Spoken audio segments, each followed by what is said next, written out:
kundan buyon qatnashib kelmoqdaman va bundan o'zim faxrlanaman. Hozirgi kunda mana bunaqa gullar yasay olaman. Bu 2 yil ichida ko'plab yutuqlarga erishdim. Eng oxirgisi yaqinda bo'lib o'tgan Qo'qondagi Dubayda tumanida bo'lib o'tgan tanlovda faxrli 2-o'rinni oldim. Ko'rgan bo'lsangiz, Farg'ona viloyati Ruxsor telekanali va zamonaviy informatsion dasturlarida mana shu bizning to'garagimiz haqida ko'plab ma'lumotlar va tafsil berib o'tildi.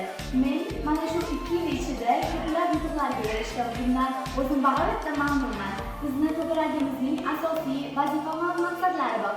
Floristika va fauna to'garagining asosiy maqsadi o'quvchilarga estetik ruhni shakllantirish, gul-bezak san'at orqali ularni rivojlantirish va ijodkorlikka chorlash. Bu floristika va fauna yo'nalishining asosiy maqsadlari hisoblanadi.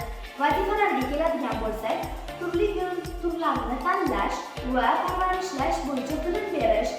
Ikkinchidan, guldastalar va dekorativ kompozitsiyalar yasash texnologiyalarini o'rganish, tabiiy materiallardan foydalanish ko'nikmalarini o'quvchilarda shakllantirish. Mana shu 2 yil ichida hozir sizlarga aytgan floristika va fauna yo'nalishining maqsadlari va vazifalari haqida to'liq bilim va ko'nikmalarga ega bo'ldim.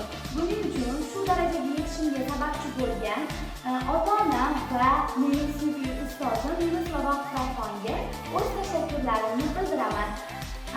Men faqat bu to'garakdan tashqari ingliz tili va huquq fanlariga juda ham qiziqaman.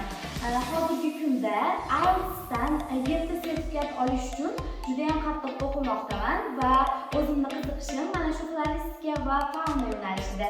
Lekin inglizini ham tashlab qo'yish yo'q. IELTS'dan 7 sertifikat olaman. Buning uchun meni quvvatlayotgan ota-onam va ustozlarimga o'z minnatdorchiligimni bildiraman. E'tiboringiz uchun rahmat. Yosh o'lka shunosi va sayyoh to'garagi a'zosiman.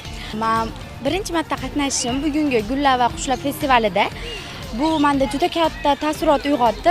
Bugun ustozimiz boshchiligida bu oyda tumanda bo'layotgan Gullar va qushlar bayramiga tashrif buyurdik. Bu albatta umuman bilmagan, ko'rmagan gullarimni, hattoki umuman hayotimda uchratmagan qushlarimni ko'rdim. Men o'zim bugun ona mehri degan o'zim yoqqan gul haqida o'rtoqlarimga o'z fikrlarimni bildirdim.